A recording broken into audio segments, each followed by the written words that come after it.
On parle beaucoup d'aéroports de Paris. La privatisation, une concession accordée au privé sur 70 ans pour l'aéroport de Paris. Mais un autre projet de concession est examiné à l'Assemblée nationale et on en parle moins, celui des barrages hydroélectriques. Une centaine de députés s'y opposent.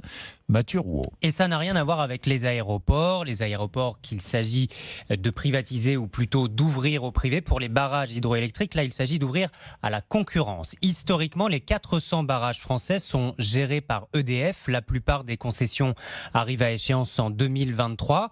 En France, la loi prévoit déjà l'obligation d'un recours à l'appel d'offres pour renouveler ces concessions, mais elle prévoit aussi un droit de préférence aux concessionnaires sortants. Voilà pourquoi c'est EDF qui remporte la mise à chaque fois, ce qui permet aussi à l'État de garder la main mise sur ce secteur stratégique.